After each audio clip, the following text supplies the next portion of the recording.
Assalamualaikum warahmatullahi wabarakatuh. Hope you're doing well.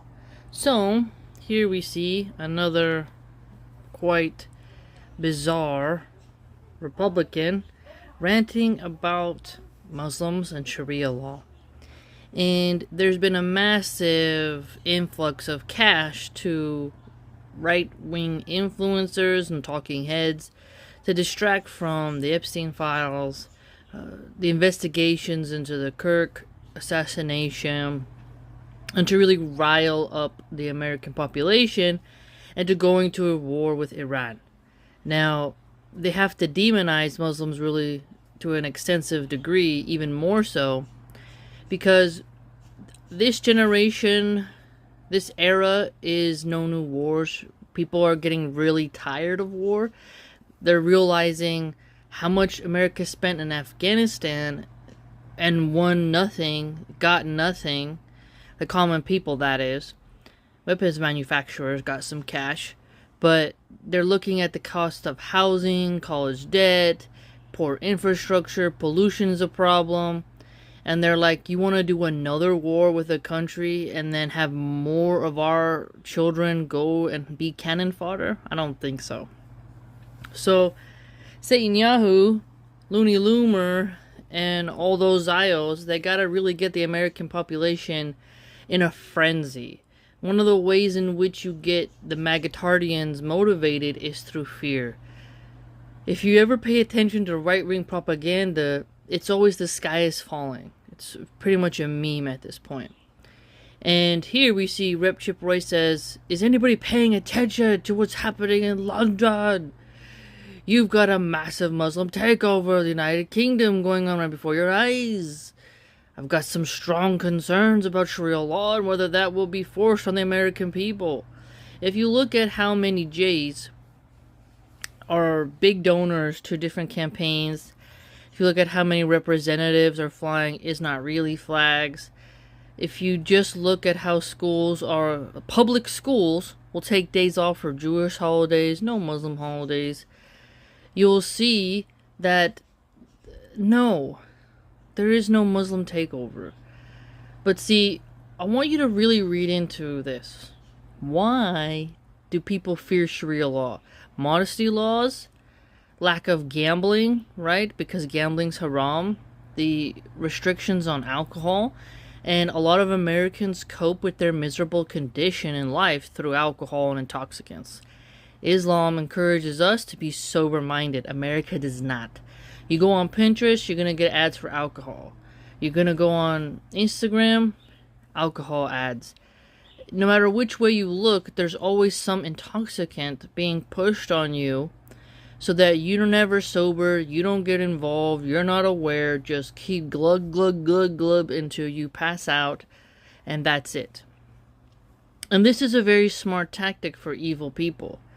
Because when you look at how whiskey and rum was pushed on the Native American chiefs and elders, and how they all got hooked on alcohol, and how that led to them losing their land and being shoved on reservations because the patriarchal men were hooked on substances, this led the women to being snatched up. If you look and research how many Native American women go missing, and you look at how creepy occultic people think there's like special voodoo stuff with using the bones of natives and whatnot, you get into a pretty deep rabbit hole, and then you see how much these people are persecuted.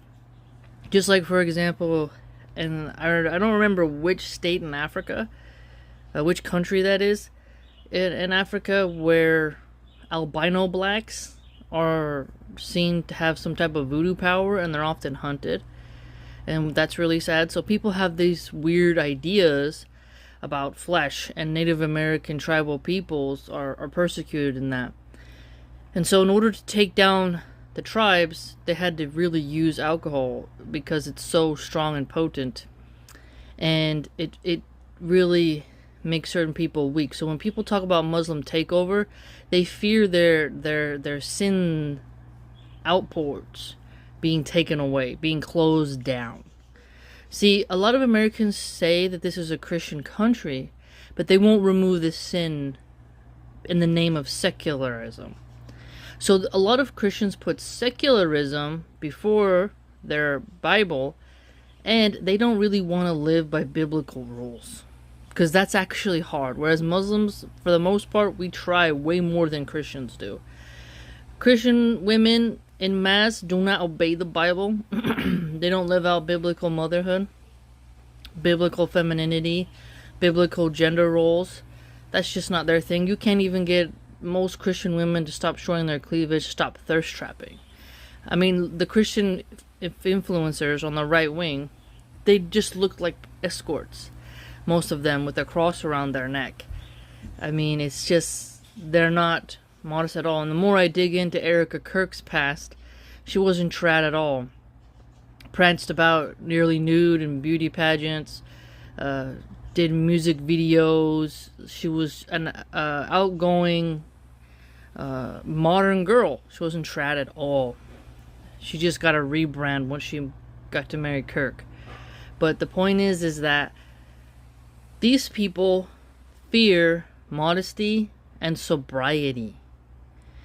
You got to look at the psychology of it. That way you really understand. So this is also a racial thing too. A lot of Americans are really brain damaged from the heavy Mountain Dew and Kentucky Fried Chicken and Wendy's Frosties, and they're just formula fed zombies that don't have any real help due to their poor processed food diet right from the birth. And they think Muslim means Arab. They think Islam is like a race, but it's actually a religion. And so, again, is this guy focusing on doing programs for Christians? Not really, but he'll go after the Muslims. See, that's the trick. This is like the slyest thing they do. You rant about Sharia law. Nothing really happens. It's a fake win. Muslims are not a huge part of the population yet. Inshallah, one day we will be a bigger population. But he could be focusing on opening more Christian centers or charities, or helping Christian women be able to stay home, giving tax breaks to Christians. Who knows? He could do actual tangible wins that instantly affect the lives of Christians. But he won't do that because that takes work. See, you gotta feed fake meat. Get them some tofu meat that looks like a ribeye. Some chorizo to the base to get them to be happy. You used to have to give red meat to your base. Actual tangible wins. They can get that nice juicy meat, chew on the bone.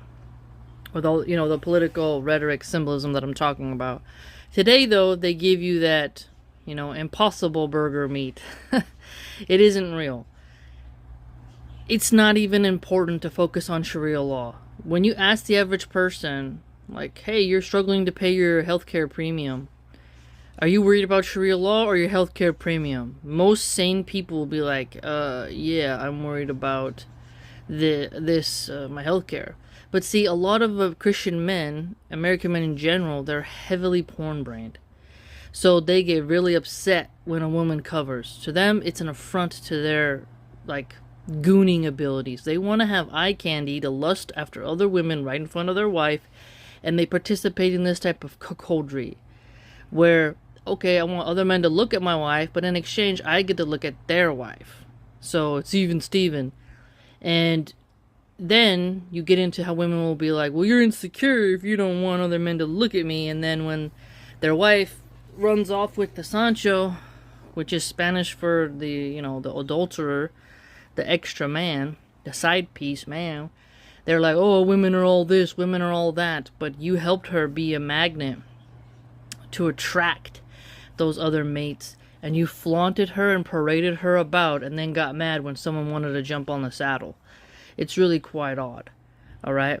But the point is, when you have useless principles like this of Sharia laws coming to take over, you know that this politician isn't really about much. He's just trying to capitalize on the anti-Muslim train, because there's ways you can get popular right now on the right. Be pro-white, anti-immigration, anti-Latino immigration, anti-illegal immigration, anti-H-1B visa India tech workers, anti-Chinese, so like because they worry about the CCP spy networks or whatever, and you gotta be anti-Muslim. Okay? So they say they care about whites, but if you're a white Muslim, they don't care about you. They say they care about Christians, but they don't care about black Christians, right? So I've been following their rhetoric for some time because I think it's important for history, because wherever we're going as a country, right now is like it's a blooming process. You know, we're seeing the water come down from the waterfall. It's going to crash on the rocks. And it's all a stream. And I want to be able to kind of show how that stream flooded the flood banks, as they say. Broke the banks. And these politicians, I think, will be a pariah in the future. And he's from Texas, okay? He's a Republican from Texas, the 21st District. So Texas has a lot of hedonism as well. Women in Daisy Duke shorts, tits out. They look the same as prostitutes, just with a cowboy hat on and a little cross, and then they call themselves conservatives. And again, with American Christians, you just give them a couple Bible verses, and then you're like, okay, you know, that's it. I'm a Christian now. They don't really have to work at it. They don't have to actually apply. Whereas in Islam, we are told you don't want to be just a donkey with books. You want to learn your religion and apply your religion, live by it. Whereas Christians are like, you know, we got to be a little bit liberal, you know. Put your 16-year-old daughter on birth control. Let her free mix with boys. Let her get ran through before she gets married, you know. You can just see the falling apart and the softness of many Christian men, but their loud, aggressive mouths. They're not really tough. They're just really strong with, like, their mouth. As in, they got a sharp tongue, but they're not really about building anymore. They're not our grandpa's generation where they can, you know, just be a stoic, silent man and get the job done and lead by example. They're more whiny and lispy and lippy. And so these fake attacks on what they perceive as sexually aggressive brown men is like a fake win for them. In Rick and Morty, Jerry's wife, I forget her name,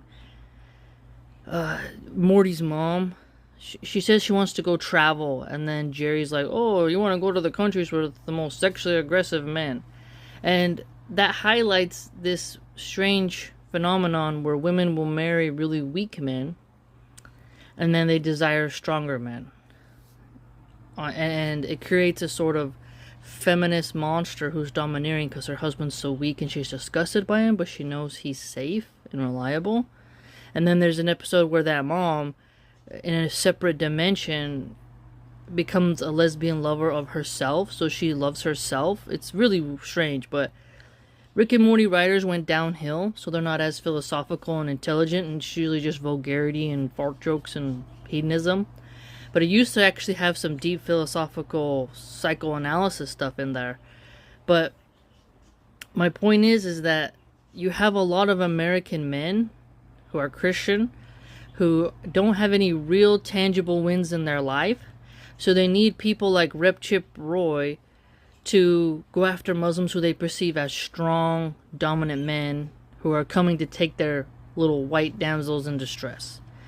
If you see how much race and masculinity plays into this, you begin to notice a lot. Because if you look at how, like, you'll have a smiling Christian boy, like the new guy of Turning Point USA, I think, is a gay twink. He's like a skinny little gay guy, and he's like Zio, sorry. And he's just very effeminate. And it's funny because you see people revolting against it and saying he had not much engagement, but he's gotten platform, he's on private jets, he's trying to take Charlie's place. And he's very soft, and then they're like, okay, you expect that guy to win against Nick Fuentes, and Nick Fuentes isn't super masculine, but he's more on the scale of masculinity than the new guy that they got, who's very feminine. And Again, Christians push the very soft, borderline gay looking men, and Muslims have championed masculinity. That's why they always melt down over the word jihadi, which essentially, when you look at it, it just means soldier. And American men champion up, support our troops and wear camo, and they have very soldier-esque mentality as well. But again, it's not as part of the religion. When someone's a soldier in America, it's for the secular state. It's not for like crusading Christian, even though they try to put crusader iconography with frog laser eyes. It's not the same. And Islam encourages us to, well, the men at least, not to retreat from battle, to that martyrs go to paradise. It's very different. Christianity has more of a victim martyr, whereas Islam has more of a victorious martyr who is bold and brave and courageous. You know, there's a lot of history that you can pack into it, right? But Islam has a very masculine aura to it. The fact that in Afghanistan, men were allowed to put a patriarchy back in, whereas Christian men can't get their women to stop dressing lewdly, can't get their daughters off of OnlyFans, and they cannot get their sons' hands out of their pants, and they're just gooning for e-girls. You begin to see that Christianity doesn't have that strong pull. I mean, come on, they got Matt Walsh trying to be like the masculine guy, and he looks like the logo on the brawny paper towels. You know, and he's just so again, with little things like this, it's sort of astroturfed, and it's not really progress. It's not real Christian victory. It's just, hey, we're gonna get the Muslims, yeah, and then you just have some older gentleman on his lawnmower, and he's like, yeah, we're gonna get them Muslims, we're gonna get them. You see that's happening over there in England? They get them Muslims over there, and it's like, it's not real. So again, Sharia law is not being forced on anyone.